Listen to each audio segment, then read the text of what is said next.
오늘의 말씀은 누가복음 5장 12절부터 26절까지 말씀입니다. 예수께서 한 동네에 계실 때에 온 몸에 나병 들린 사람이 있어 예수를 보고 엎드려 구하여 이르되 주여 원하시면 나를 깨끗하게 하실 수 있나이다 하니 예수께서 손을 내밀어 그에게 대시며 이르시되 내가 원하노니 깨끗함을 받으라 하신대 나병이 곧 떠나니라. 예수께서 그를 경고하시되 아무에게도 이르지 말고 가서 제사장에게 내 몸을 보이고 또 내가 깨끗하게 됨으로 인하여 모세가 명한 대로 예물을 드려 그들에게 입증하라 하셨더니 예수의 소문이 더욱 퍼짐에 수많은 무리가 말씀도 듣고 자기 병도 고침을 받고자 하여 모여 오되 예수는 물러가사 한적한 곳에서 기도하시니라. 하루는 가르치실 때에 갈릴리의 각 마을과 유대와 예루살렘에서 온 바리새인과 율법 교사들이 앉았는데 병을 고치는 주의 능력이 예수와 함께 하더라. 한 중풍병자를 사람들이 침상에 메고 와서 예수 앞에 들여놓고자 하였으나 무리 때문에 메고 들어갈 길을 얻지 못한지라. 지붕에 올라가 기와를 벗기고 병자를 침상째 무리 가운데로 예수 앞에 달아내리니 예수께서 그들의 믿음을 보시고 이르시되 이 사람아 내 죄의 사함을 받았느니라 하시니 서기관과 바리새인들이 생각하여 이르되 이 신성 모독하는 자가 누구냐 오직 하나님 외에 누가 능히 죄를 사하겠느냐. 예수께서 그 생각을 아시고 대답하여 이르시되 너희 마음에 무슨 생각을 하느냐 내 죄의 사함을 받았느니라 하는 말과 일어나 걸어가라 하는 말이 어느 것이 쉽겠느냐. 그러나 인자가 땅에서 죄를 사하는 권세가 있는 줄을 너희로 알게 하리라 하시고 중풍병자에게 말씀하시되 내가 네게 이르노니 일어나 내 침상을 가지고 집으로 가라 하시매 그 사람이 그들 앞에서 곧 일어나 그 누웠던 것을 가지고 하나님께 영광을 돌리며 자기 집으로 돌아가니 모든 사람이 놀라 하나님께 영광을 돌리며 심히 두려워하여 이르되 오늘 우리가 놀라운 일을 보았다 하니라. 네, 나병 들린 사람이 예수님께 와서 엎드려 구했습니다. 그가 뭐라고 말합니까? 주여 원하시면 나를 깨끗하게 하실 수 있나이다. 우리가 이 말씀을 읽을 때 그냥 별 생각 없이 그냥 그런가 보다, 고침받기를 원하나 보다, 주님께 치유받기를 원하나 보다 하고 지나갈 수 있고, 보통은 이 나병을 고쳐주신 예수님의 그 능력에 주목하기가 쉽습니다. 물론 이 나병, 여기서 말하는 나병은 꼭 그 한센시 병만 의미하는 것이 아니라 아주 고질적이어서 어떤 약도 어떤 의원도 고치지 못한 그런 병을 의미하는 거죠.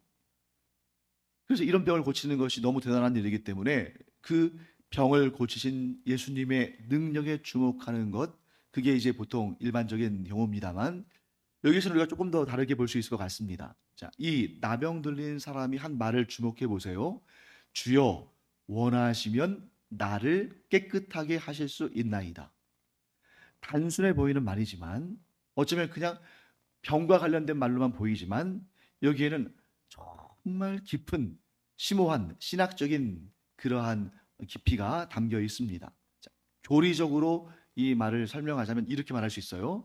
하나님의 절대 주권. 하나님의 절대 주권은 뭐냐?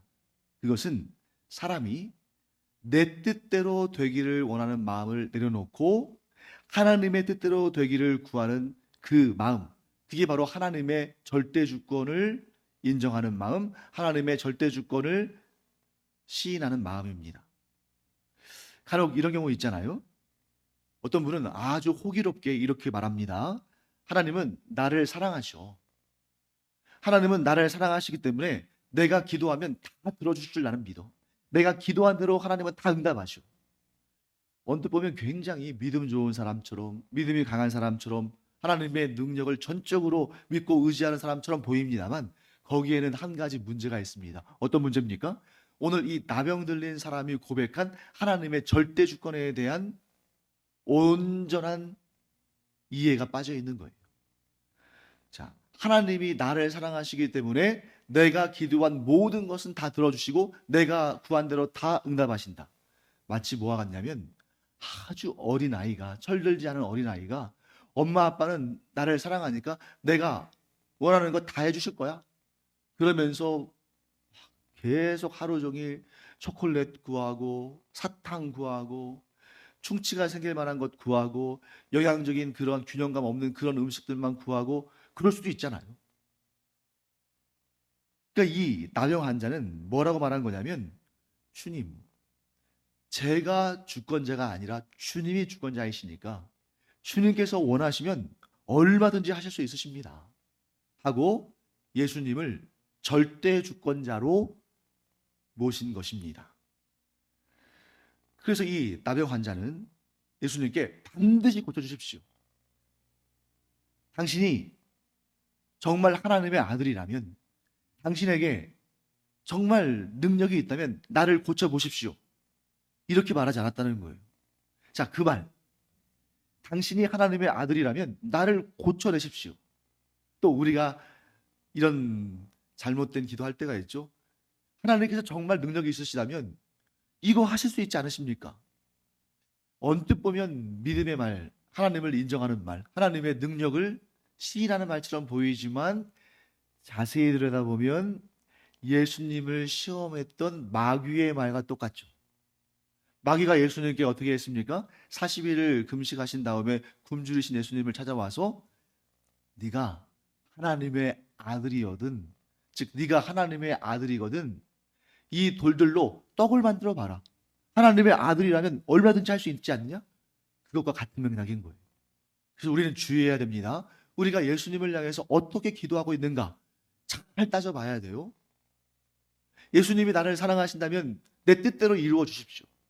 예수님께 능력이 있으시다면 내가 구한 그대로 이루어 주십시오. 이것은 마귀가 예수님을 시험했던 그 내용과 똑같고, 예수님은 거기에 대해서 뭐라고 말씀하십니까? 주 너의 하나님을 시험하지 말라, 이렇게 말씀하시잖아요. 근데 우리는 부지불식간에 하나님을 시험하는 경우도 있다는 거예요. 하나님을 시험한다는 것이 하나님을 내가 평가한다거나 하나님을 믿지 않아서 이렇게 한번 해보라고 지시하거나 그런 것이 아니라, 오늘 본문의 말씀을 통해서 본다면 하나님의 절대 주권을 인정하지 않는 것이 하나님을 시인하는 것이고, 그러면 하나님의 절대 주권을 인정하지 않는다는 것은 뭡니까? 내 뜻대로 하고자 하는 거예요. 주님의 뜻보다 내 뜻을 앞세우는 것. 그것이 하나님의 절대 주권, 모든 것을 아시고 모든 상황 가운데 최선을 이루시는 하나님의 절대 주권을 나도 모르는 사이에 부인할 수 있다는 것입니다. 그래서 예수님께서 우리에게 아주 중요한 기도의 방법을 알려주지 않습니까? 물론 주기도문을 통해서도 우리에게 어떻게 기도해야 될지를 알려주셨지만, 그것 외에도 예수님께서 기도의 아주 중요한 그런 부분들을 알려주셨는데, 뭐 예를 들면 이런 거죠. 사람들에게 보이려고 기도하지 말아라. 은밀한 중에 너의 마음을 하나님께 털어놓아라. 외식하는 기도하지 말아라. 이런 말씀도 하셨죠. 또 어떤 기도의 본을 보이셨습니까? 겟세마네 동산에서 이렇게 기도하셨죠. 저는 이것을 원합니다. 이 십자가의 고난을 제게서 물러가게 하여 주시옵소서. 그러나 나의 원대로 마시옵고 아버지의 원대로 하옵소서. 이게 바로 하나님의 절대 주권을 고백하는 기도라는 것입니다. 자, 그러면 여러분 여기서 또 착각하면 안 됩니다. 우리가 하나님의 절대 주권을 고백한다고 해서 내 뜻은 전혀 하나님께 말씀드려서는 안 된다. 그저 모든 기도는 처음부터 끝까지 하나님의 뜻대로 하옵소서, 하나님의 뜻대로 이루시옵소서 이렇게만 해야 된다. 그것도 굉장히 잘못된 거예요. 왜? 예수님께서 보여주셨잖아요. 이 잔을 제게서 지나가게 하여 주시옵소서. 그러니까 내가 원하는 것 마음껏 하나님께 아뢰게 하셨습니다. 그러나 반드시 결론은 어떻게 맞춰져야 됩니까? 그런데 나의 원대로 마시옵고 아버지의 원대로 하옵소서. 여기에는 어떤 고백이 담겨 있습니까? 하나님의 절대 주권을 인정합니다. 제가 구하는 것이 결국에는 지금은 좋지만 나중에는 좋지 않을 수 있는데, 하나님께서 원하시는 것, 하나님께서 이루시는 것은 반드시 좋은 열매를 맺게 될 줄 믿사오니 하나님의 원대로 하여 주시옵소서. 이런 고백을 하는 거죠. 나병 환자가 지금 제가 이렇게 말씀드린 것처럼 이렇게 신학적으로 교리적으로 분석하지는 않았을 거예요. 그러나 그 안에 성령께서 역사하신 것입니다. 어떤 역사예요? 예수 그리스도께서 주되심을 믿고 주님의 절대 주권을 인정하는 마음을 풀어넣어 주신 것이죠. 사랑하는 성도 여러분, 우리가 기도의 시간뿐만 아니라 일상의 모든 순간에도 하나님의 절대 주권을 인정함으로 말미암아 설령 내가 원하는 대로 일이 진행되지 않아도 하나님의 절대 주권 가운데 이루어지는 일이니 이 일도 하나님께서 얼마든지 들어 사용하셔서 하나님의 가장 복되고 귀한 역사를 이루실 것이다. 이렇게 고백하는 우리가 되기 바랍니다. 그러면 성경의 말씀대로 어떻게 됩니까?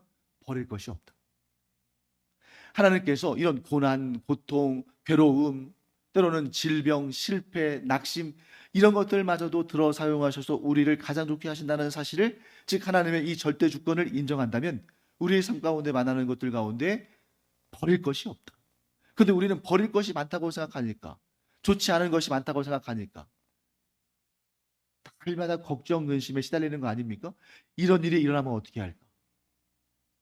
저 사건이 나한테 어떤 악을 끼칠까? 나는 이것이 좋을 것 같은데 자꾸 내가 좋아하는 것이 아니라 좀 의심하고 불안해하고 두려워하는 것들이 생길 때 이렇게 돼서 어떻게 할까? 그런데 여러분, 우리가 그렇게 혼란스럽게 그렇게 갈팡질팡 갈피를 잡지 못하고 살기에 우리 인생이 너무 짧아요. 그래서 참 믿음의 사람은 그냥 무턱대고 하나님께 맡겨드리는 겁니다. 왜? 하나님의 절대 주권을 인정하니까.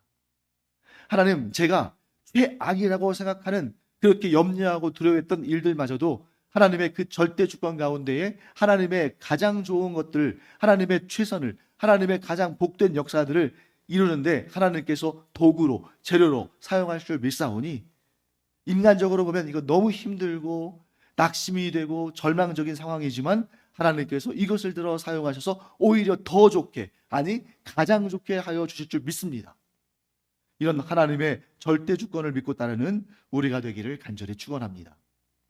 자, 그러면 그 다음에 이제 예수님께서 이 나병 환자를 고치신 다음에 어떤 말씀을 하셨는지 보겠습니다.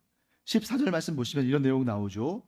예수께서 그를 경고하시되 아무에게도 이르지 말고 가서 제사장에게 내 몸을 보이고 또 내가 깨끗하게 됨으로 인하여 모세가 명한 대로 예물을 드려 그들에게 입증하라 하셨더니, 자, 예수님께서 나병 환자, 누구도 고치지 못한 나병 환자의 병을 고치신 것은 자랑거리입니까? 자랑거리가 아닙니까? 자랑거리죠. 이 일이 많이 알려질수록 예수님이 더 유명해지시고 더 많은 사람들이 예수님께 오겠죠. 그러면 우리 생각 같아서는, 제 생각 같아서는 이 나병 환자가 가서 많이 알려줬으면 좋을 것 같아요. 예수님께서 이런 능력을 행하셨다, 저분이야말로 우리가 기다리던 메시아다, 이렇게 알려주면 좋을 것 같은데 예수님께서 아무에게도 이르지 말라고 말씀하십니다. 심지어 경고까지 하셨어요. 왜 그러셨을까? 여러분, 이 비슷한 경우를 우리가 성경에서 생각보다 자주 만나게 됩니다. 대표적인 경우가 뭡니까? 귀신들에게 예수님께서 입을 막으시잖아요. 귀신 들린 사람이 예수님을 보면서 당신은 하나님의 아들이십니다 막 이러고, 귀신도 막 사람에게서 나가면서 소리 지르면서 나와 당신이 무슨 상관이 있습니까? 당신은 하나님의 거룩한 자인데 나를 왜 찾아오셨습니까? 막 그러잖아요. 그때 예수님께서 그 귀신의 입을 막으십니다. 말하지 못하도록. 왜 그러실까? 아니, 이런 고질병, 이 난치병, 불치병에 걸린 사람을 고치신 것도, 사람들이 그토록 두려워하는 귀신을 쫓아내신 것도, 알려지면 알려질수록 더 예수님에 대해서 사람들이 많이 알고 예수님을 더 따르고 예수님의 능력을 더 사람들이 알고 높이고 찬송하고 할 텐데 왜 그럴까? 15절 말씀 볼까요? 예수의 소문이 더욱 커졌습니다. 이 나병 환자가 전하지 않아도 지켜본 사람들이 있으니까 막 퍼질 거 아니에요? 자, 그런데 왜 예수님은 그 말을 하지 못하게 하셨을까? 이렇게 정리할 수 있습니다. 안 그래도 예수님께 몰려오는 사람들 많잖아요. 그렇게 많다 보면 그 사람들 가운데는 예수님을 정말 나의 주님으로 섬기고 정말 공경하고 기쁨으로 따르고 하는 사람도 있지만 꼭 딴지를 걸며 논란을 일으키며 예수님의 사역을 방해하는 사람들도 생깁니다. 자, 예를 들어 볼까요? 예수님께서 귀신을 쫓아내셨을 때 삐딱하는 사람들, 예수님을 메시아로 인정하지 않는 사람들은 뭐라고 했습니까? 저 사람이 바알세불, 곧 귀신의 왕의 힘을 빌어서 귀신들을 쫓아낸다. 그렇게 비방했던 사람들이에요.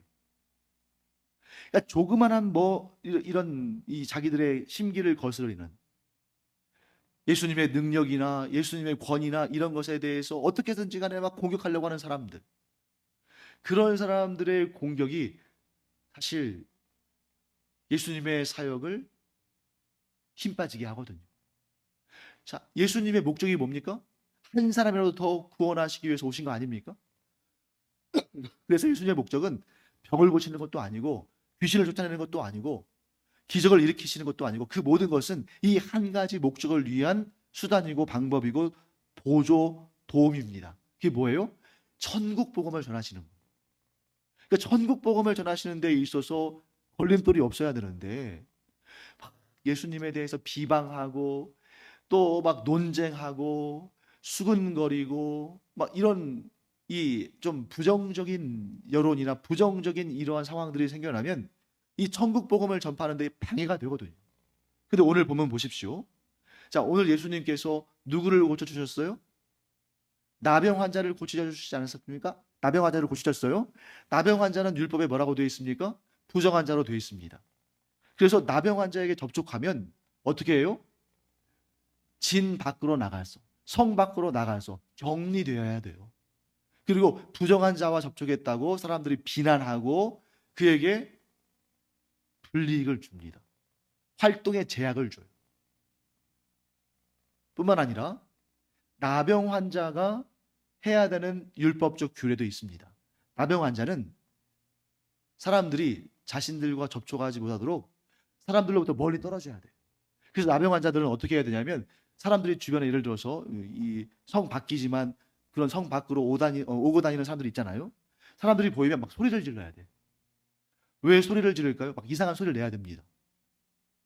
우리식으로 따지면 저기에서 자동차가 뭐 이렇게 올 때 차선을 막 넘는다든지 막 그러면 졸음운전을 한다든지 그러면 막 크락션을 누르면서 경고음을 울려야 되잖아요. 이런 것처럼 나 나병 환자인데 내 근처에 오면 당신도 부정해지니까 가까이 오지 마. 이런 식으로 막 이렇게 소리를 질러야 되는 겁니다.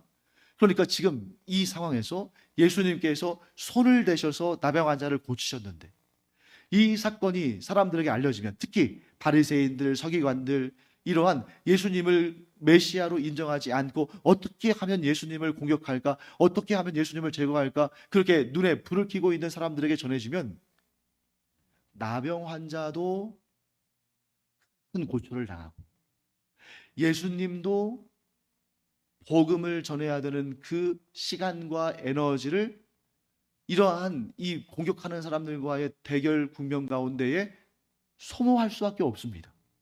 그래서 예수님께서 이 나병 환자도 보호하시고 예수님도 쓸데없는 마찰, 쓸데없는 갈등을 피하시고 계속해서 복음을 전하시는 그 일에 집중하시기 위해서 나병 환자에게 내가 너를 고쳤다는 말 다른 사람들에게 하지 말고 율법의 규례대로 깨끗함을 입었으니까 제사장에게 가서 네가 깨끗해졌다는 것을 증명하고 하나님께 드릴 예물을 드리고 일상으로 복귀해라. 이렇게 말씀하시는 것입니다. 자, 그다음에 이제 우리 오늘 본문의 후반부를 보시면 이번에는 중풍병자를 고치신 예수님이 등장하시죠. 자, 우리가 잘 알고 있는 내용입니다. 사람들이 너무너무 많이 예수님께 몰려들으니까 정작 이렇게 이 중풍병자처럼 예수님의 치유하심이 너무너무 간절한 사람들은 예수님께 가까이 가지를 못하는 거예요. 그러니까 어떻게 됩니까? 이 친구들이 참 믿음 좋은 친구들이죠. 예수님만 만나면 이 중풍병 걸린 내 친구가 나음을 받을 걸 믿어요. 근데 도무지 가까이 갈 수가 없어요. 그러니까 어떻게 했습니까?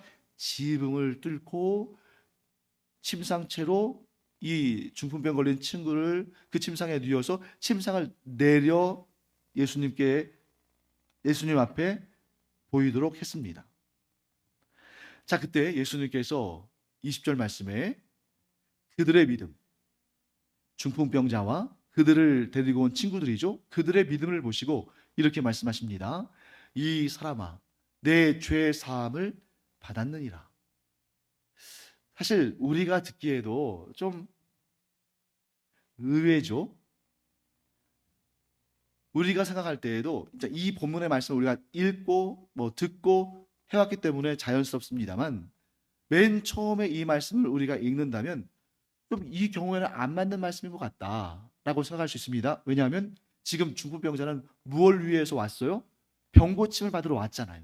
그러면 그것을 모르실 리 없는 예수님께서 어떻게 말씀하시는 것이 자연스럽습니까? 침상을 들고 일어나 가라. 내가 너를 고쳤다. 이게 가장 합당한 말이잖아요. 그런데 예수님 뭐라고 하십니까? 이 사람아, 내 죄의 사함을 받았느니라. 자, 여러분, 성경을 읽을 때 여러분들이 이 관점을 하나 가지면 굉장히 성경을 깊이 읽을 수 있습니다. 뭐냐면, 보통 많은 사람들이 요즘에 이제 우리 교회에서 성경 통독하고 있는데, 성경 통독하다 보면은 막 이제 이 하루에 주어져 있는 분량이 있다 보니까 좀 어려운 말씀, 좀 이해가 잘 되지 않는 말씀, 좀 이 말은 왜 이렇게 말씀하셨을까 하고 좀 의아한 말씀, 깊이 생각하지 않고 그냥 지나가 버립니다. 그러니까 내가 평소에 은혜 받은 말씀, 내가 잘 알고 있는 말씀은 이 말씀 나한테 은혜가 된다 하고 이렇게 참 묵상하기도 하고 하면서 지나가는데, 어렵고 또 무슨 말씀인지 잘 모르겠고 하는 말씀은 그냥 지나가기 쉽다는 말이에요. 그런데 오히려 거기에 정말 귀한 보물과 같은 의미가 담겨 있습니다. 자, 여러분, 여기서 보시죠. 왜 예수님께서 이렇게 지금의 이 상황과 맞지 않는 말씀을 하셨을까? 이유가 있습니다.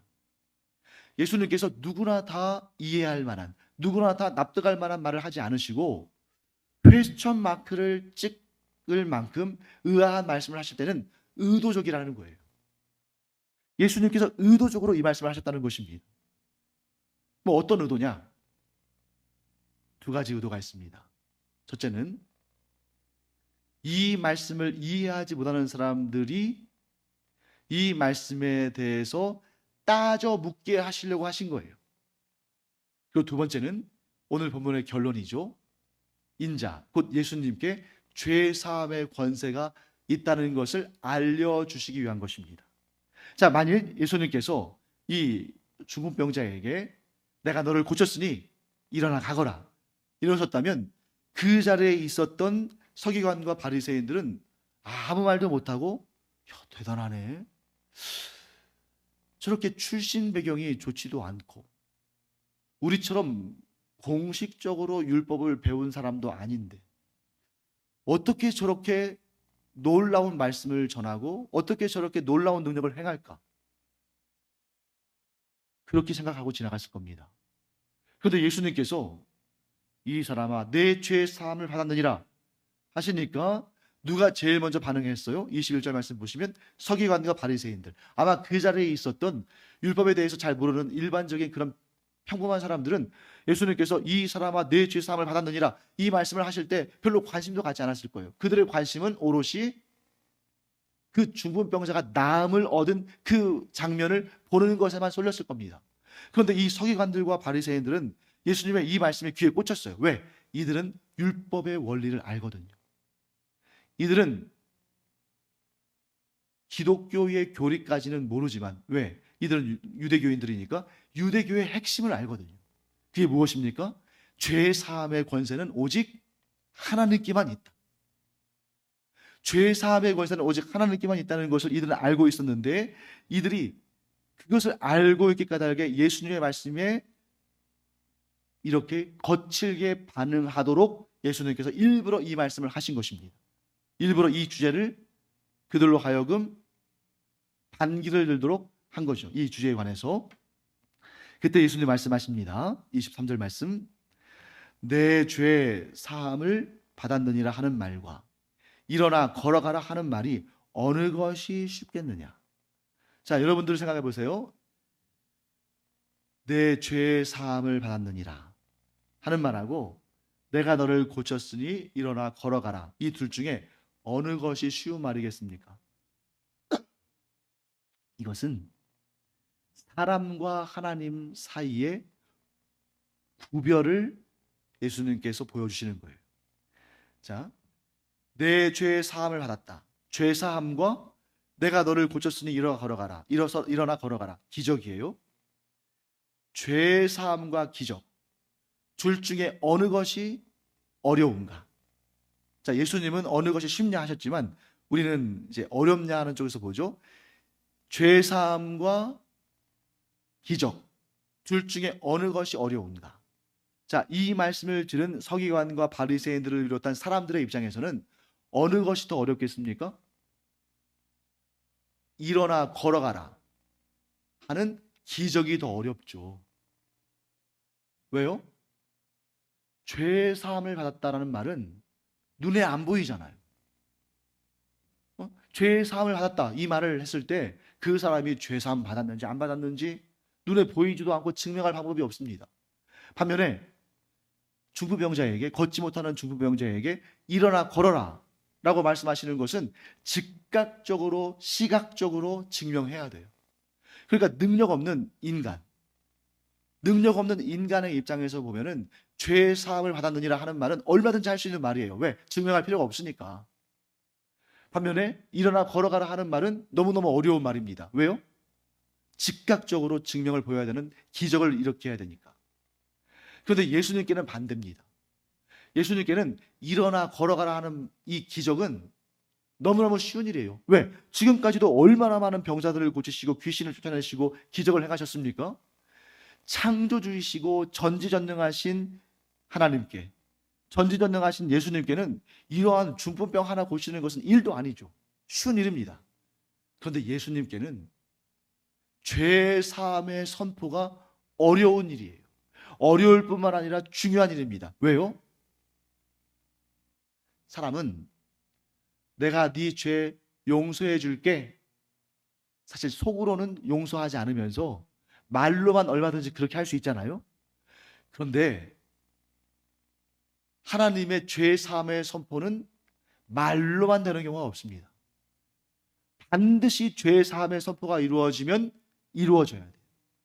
그런데 문제는 뭐냐면 하나님은 공의의 하나님이시잖아요.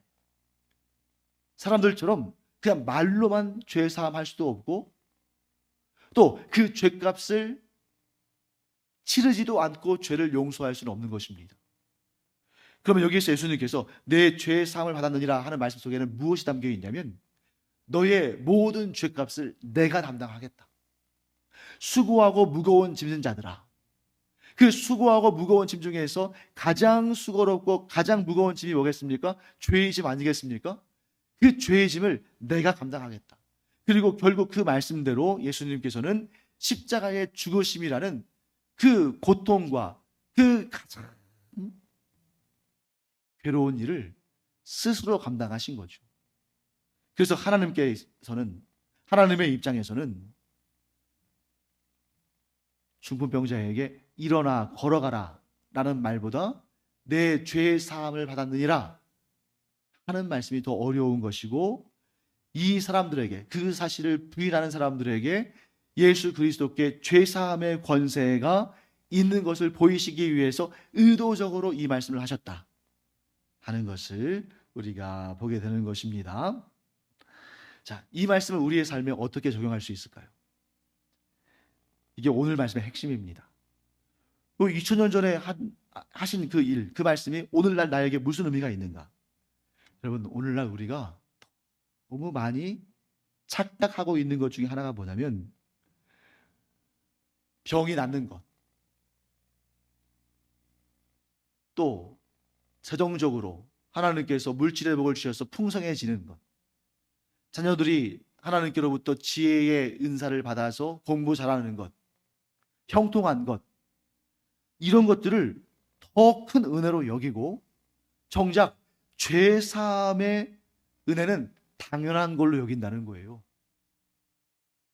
그래서 많은 사람들이 기도할 때도 그렇고 실제로도 죄사함의 은혜와 감격, 간절함과 풍요로움에 대해서는 생각하지 않고, 별로 생각하지 않고, 그쵸, 먹고 사는 문제, 미래에 또 무엇을 얻을까, 지금의 이 문제를 어떻게 해결할 수 있을까, 그것들을 더 마음을 쏟고 더 중요하게 여기고 신앙생활을 한다는 것입니다.